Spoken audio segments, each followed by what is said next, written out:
Ada kembali di News Siang pemirsa, polisi menangkap puluhan remaja di Makassar, Sulawesi Selatan saat merayakan pesta ulang tahun sambil berpesta miras. Polisi juga menyita puluhan liter miras yang tersimpan di berbagai wadah dan sepeda motor.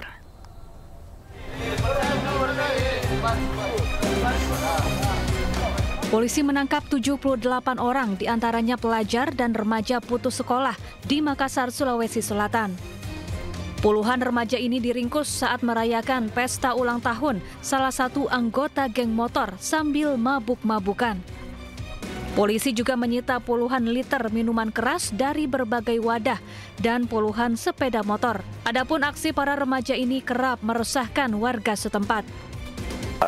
Mereka ada yang dianggap sudah dewasa dan ada yang di bawah. Dan kegiatan-kegiatan anak-anak ini sebelumnya dia dapat mengkonsumsi miras, jadi kita juga amankan mirasnya dan bertujuan untuk melakukan konvoi. Boleh dikata bahwa mereka ada lagi motor yang dapat mengganggu ketertiban masyarakat. Akibat perbuatannya, para remaja ini ditahan di Mapolrestabes Makassar untuk dibina. Polisi mengimbau kepada para orang tua agar lebih ketat dalam mengawasi putra-putrinya. Dari Makassar, Sulawesi Selatan, Syahrul Adiaksa, iNews melaporkan. Sejumlah polisi diserang 3 narapidana saat melakukan olah tempat kejadian perkara kasus napi kabur di Lapas Kelas 2 Nabire. Ketiganya merupakan anggota KKB Puncak yang dikenal aktif dalam aksi bersenjata. Ini di dalam lapas. Beberapa anggota kepolisian terluka setelah terkena lemparan batu serta tindakan kekerasan lain. Penyerangan terjadi usai 3 narapidana yang terafiliasi dengan kelompok kriminal bersenjata kabur dari Lapas Kelas 2B Nabire. Ketiganya merupakan anggota KKB Puncak yang terlibat dalam kasus percobaan pembunuhan, kepemilikan senjata api, dan pembunuhan. Dari rekaman CCTV dan keterangan saksi, para napi diduga menggunakan tangga kayu sepanjang 3,5 meter untuk memanjat pagar besi setinggi 8 meter yang dilengkapi kawat duri. Anggota kita masuk untuk melakukan olah TKP, tetapi ada beberapa oknum narapidana yang dengan waktu yang singkat mereka memprovokasi teman-temannya, bahkan ada yang teriak untuk menyerang, akhirnya perintah. Pemirsa, hujan deras disertai angin kencang menyebabkan sebagian bangunan sekolah TK di Kabupaten Sleman, Yogyakarta ambruk. Tak ada korban jiwa dalam peristiwa ini, namun kerugian diperkirakan mencapai puluhan juta rupiah. Beginilah kondisi bangunan sekolah taman kanak-kanak di Desa Sukoharjo, Kabupaten Sleman, Yogyakarta yang mengalami kerusakan cukup parah. Sejumlah ruangan yang biasa digunakan untuk kegiatan belajar mengajar ambruk akibat tertimpa tembok bangunan di sebelah sekolah. Peristiwa ini terjadi saat hujan deras disertai angin kencang melanda kawasan tersebut. Diduga takut menahan kencangnya angin, tembok sepanjang 40 meter roboh dan menimpa bangunan sekolah TK yang belum lama dibangun. Setelah kejadian, sejumlah guru dan dibantu warga bergotong royong membersihkan puing reruntuhan yang menimbun berbagai fasilitas sekolah. Guru masih di sini, langsung tiba-tiba kan itu hujan pakai angin. Kok geruduk gitu langsung semua guru lari. Alhamdulillah tidak ada korban jiwa, anak-anak pun sudah pulang, jadi tidak ada korban jiwa di sini. Ini pagar belakang dari kita itu kemarin baru selesai bikin taman baca di sini, terus itu kerobohan gedung dari pagar IPHI roboh ke selatan, numpangi pagar Sukorini. Beruntung tidak ada korban jiwa dalam peristiwa ini, namun kerugian diperkirakan mencapai puluhan juta rupiah. Dari Sleman, Yogyakarta, Heru Trijoko, iNews melaporkan. Satu unit mobil pickup ludes terbakar di Ponorogo, Jawa Timur, diduga kebakaran akibat percikan api dari mesin potong besi.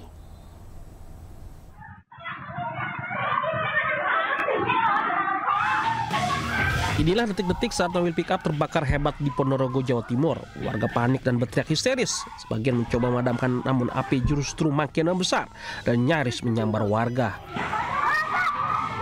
Beruntung warga lain segera menolong dan api berhasil dipadamkan. Namun mobil dan teras rumah ludes terbakar. Saat kejadian pemiliknya diketahui sedang bekerja memotong besi dengan gerinda. Diduga adanya percikan bunga api yang memicu kebakaran. Saya menghadap ke timur, saya kurang tahu dia langsung besar. Karena itu kan bensin, terbondong-bondong mencari air. Beruntung api berhasil dipadamkan dan tidak membakar bangunan rumah lainnya. Kasus kebakaran kini tangani pihak kepolisian. Dari Ponorogo, Jawa Timur, Ahmad Subeki melaporkan. Ya, sementara di Ambon, Maluku, pemirsa, seorang IRT diamuk massa karena kedapatan mencuri. Warga kesal, pelaku kerap beraksi di sejumlah rumah.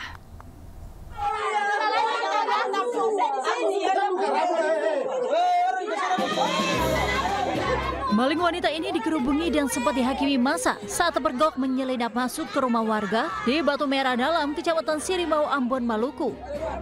Warga juga mengikat pelaku sambil menunggu dijemput polisi. Saat diinterogasi, pelaku mengaku telah berulang kali mencuri. Aksinya itu dilakukan saat dini hari ketika sebagian besar orang tertidur. Berdasarkan pengakuan sejumlah orang, beberapa hari terakhir banyak yang kehilangan barang berharga seperti ponsel dan uang tunai hingga puluhan juta rupiah. Sama yang ada lagi dompet, sama yang ada lagi. Akan malamnya bapak tentara ini kehilangan lagi. Untuk punya uang sama HP lagi, untuk punya uang 25 juta sama HP lagi. Ya, tapi sebelumnya itu ada lagi kehilangan. Di hadapan penyidik, pelaku mengakui aksinya yang dilakukan seorang diri, sementara barang-barang curiannya sebagian besar telah dijual ke penada. Untuk barang bukti tadi, barang bukti awal uangnya, barang-barang perabotan rumah, uang tunai, perhiasan, barang berharga. Selain seperti perhiasan belum ada. Atas perbuatannya, pelaku terancam hukuman 4 tahun penjara. Dari Ambon, Maluku, Juandasari, iNews melaporkan. Anda kembali di iNews Siang, pemirsa. Kericuhan terjadi usai pertandingan antara Madura United dengan tim tamu Borneo FC. Bahkan insiden yang terjadi usai laga ini juga berujung pemukulan oleh aparat keamanan terhadap salah seorang ofisial tim tuan rumah.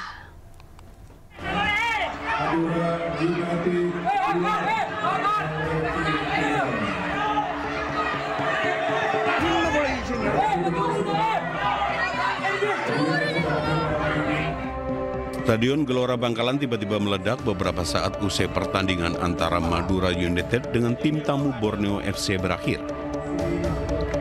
Para pemain maupun ofisial kedua tim terlibat keributan di pinggir lapangan.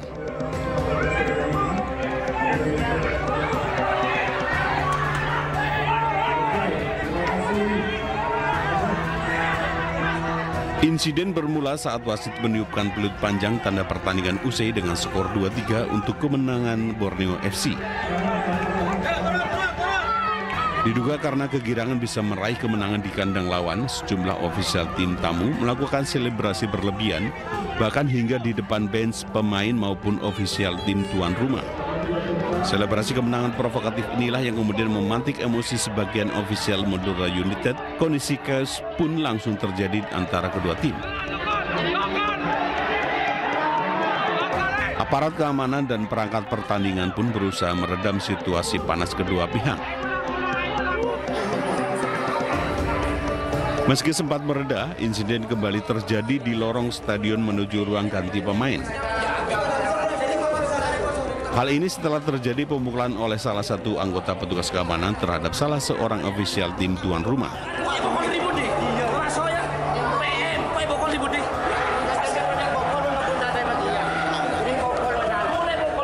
Terpancing karena adanya ofisial dari tim Borneo yang memprovokasi teman-teman dari tim Madura. Mungkin dari saya pribadi itu merupakan suatu hal yang kurang respect lah. Walaupun mereka posisi menang ataupun kalah, respect di atas segalanya, tetap di atas segalanya. Kami semua menyayangkan, teman-teman menyayangkan, semua supporter di Indonesia juga menyayangkan hal-hal yang memprovokasi. Itu tidak menunjukkan sifat respect. Meski sempat terjadi beberapa kali insiden di dalam stadion, namun suasana di luar stadion malah terlihat kondusif. Tim tamu Borneo FC pun bisa pulang menggunakan bus tim mereka dengan aman, tanpa ada gangguan apapun dari supporter tuan rumah. Dari Bangkalan, Madura, Taufik Sahrawi, iNews melaporkan.